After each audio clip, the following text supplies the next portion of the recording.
The following video has met only the highest standards of mediocrity and has earned the Manashadow seal of approval.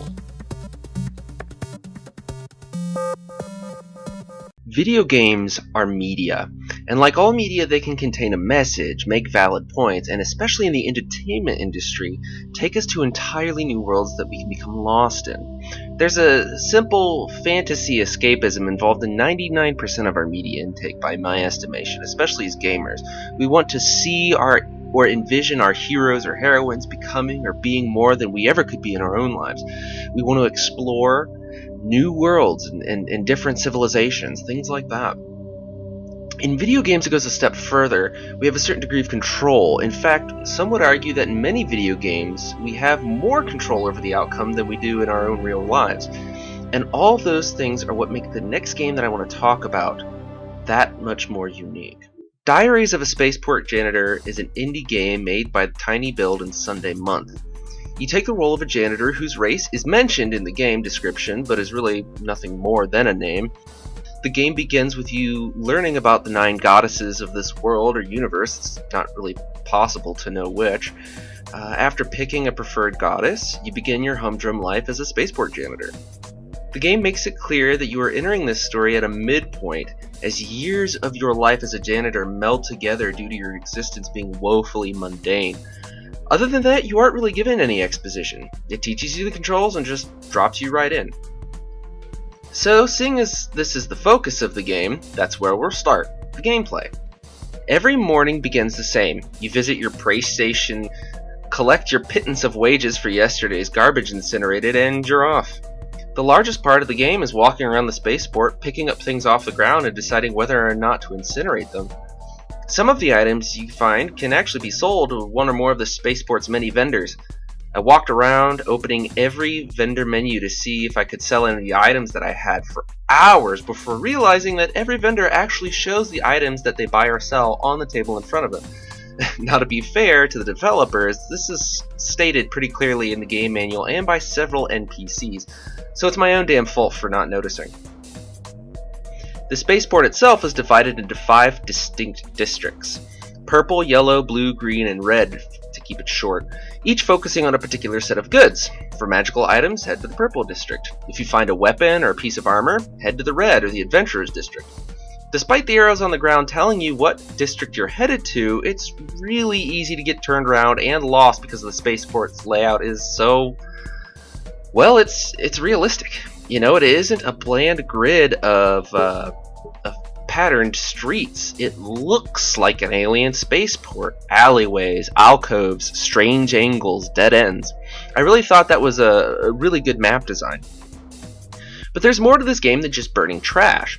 First off, you can only burn so much trash before your incinerator is out of juice and you need to rest for the day.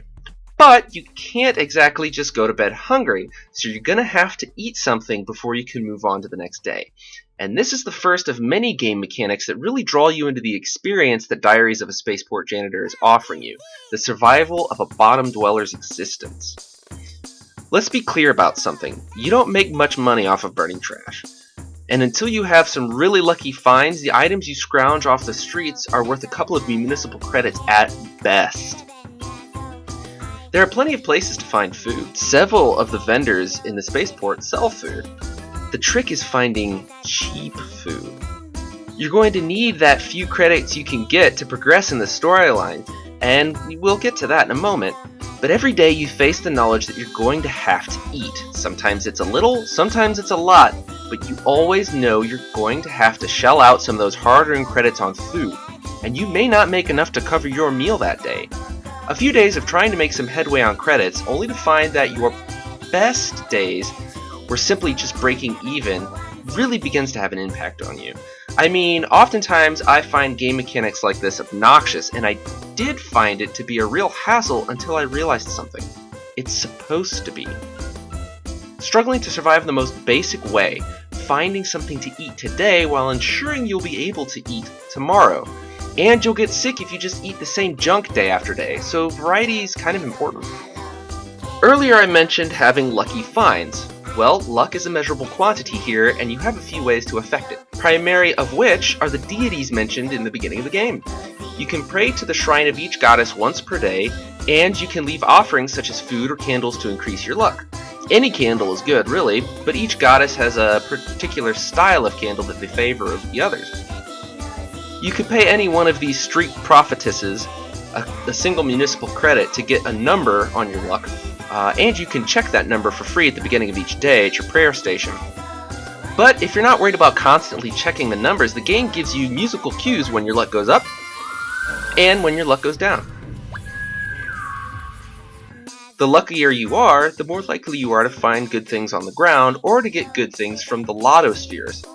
The latter being kiosks, about 5 of which are scattered around the map, that will give you one free item every day. So now that's 2 things you have to worry about. What am I going to eat, and have I prayed/made offerings to the goddesses? Not to mention trying to hit all the lotto spheres that you can to give you the best chances of actually getting something that you can sell. Now with the next mechanic, I don't know if the developers were going for a feeling of addiction, gender dysmorphia, or both, but it's probably one of the most interesting I've ever seen. Every other day or so, you'll get this message saying that you need a gender shift, that your body feels weird and itchy. The text on your screen becomes increasingly garbled until it's completely unreadable, and the world can even become twisted and distorted as a result. Now this is easily cured, as there are many gender kiosks found around the spaceport offering a little glyph that will change your gender, and some of these genders are really interesting. I like that these genders don't really make sense. I'm not sure if it was to emphasize the alien nature of the world you're in, or if it was a commentary on how contrived and artificial gender delineations are, but I love it. So that's 3 things now. Eating, luck management, and at any time, you could have what is essentially an addiction to deal with. Now, gender shifts only cost you about 10, 11, or 12 credits or so, but if you only make 20 credits that day burning trash, then that doesn't really leave you a lot to eat on. If all those things weren't enough, you have these douchebags to worry about. These red-scarfed bastards have a chance to stop you if you get too close to them, and from there, you have a 2/3 chance of them eating your credits. They don't even steal them, they just eat them. There were plenty of times when I was over 200 municipal credits and I was doing okay for myself when I ran into one of these crap suckers and lost more than half my credits. The best thing to do is just avoid them like they're the plague. Now there's the story. You go into the sewers of the spaceport to be greeted with a creepy THX advertisement.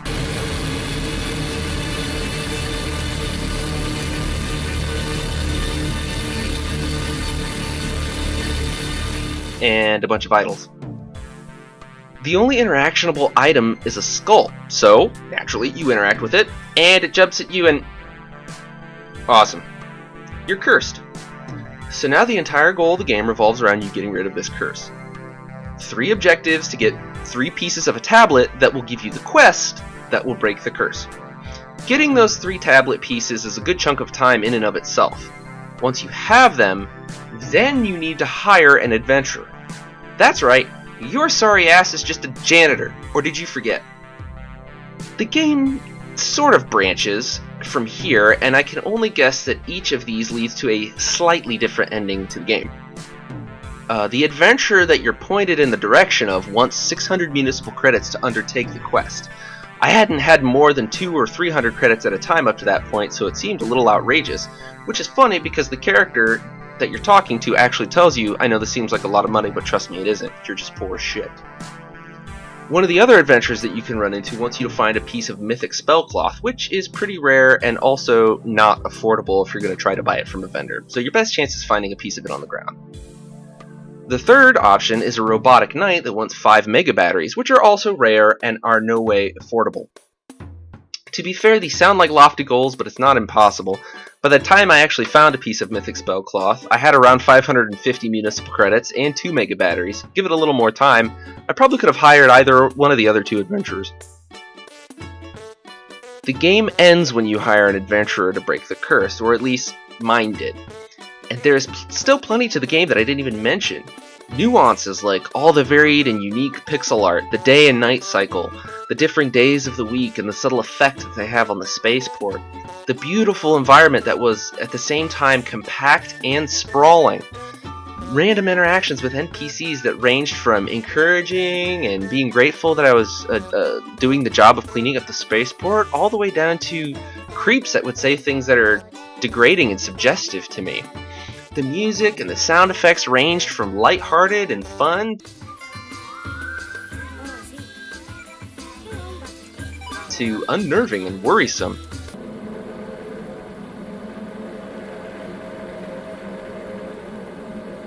Every day in-game, I spent trying to scrape up credits, sifting through garbage, deciding what items to hold on to, and sacrifice precious inventory space to try to sell the next coming day or two. Trying to eat a meal that would both fill me up and not decimate my wallet. Trying to pray to the 9 goddesses, knowing that it was doing something to help me, but not really understanding anything about who they were or what each of them really had any role to play in the world at large. Dealing with an addiction that took my money bit by bit, sometimes at really inopportune times when I didn't have a whole lot. And finally making progress, only for someone better off in life than me to come, take what I've worked so hard for, and destroy it.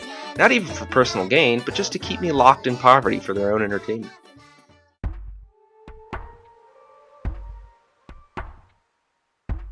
It was nighttime when I finally left the spaceport, and for the first time in a 24-hour gameplay, the spaceport was empty. Nothing but a quiet ambiance playing in the background and torches lit to guide my way to the spacecraft to take me off of this planet.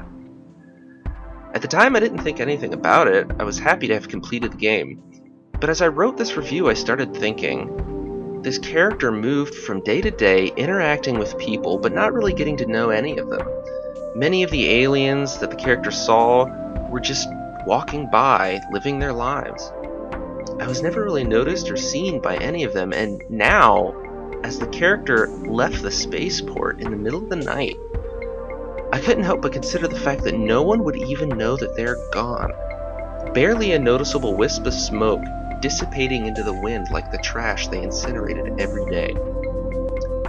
Now obviously this game is not that deep, but in a way this game did something that even AAA $60 titles fail to do, and that's leave you with an experience that you continue to think about after you've already turned the game off.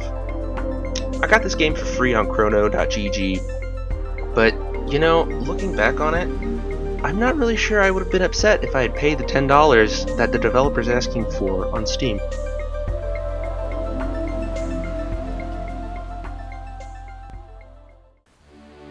Hey guys, thanks for watching this. It's been a while since I did a review. I'm glad to get back into the review game. I realize why it takes me so long to do these, because they just fucking take forever.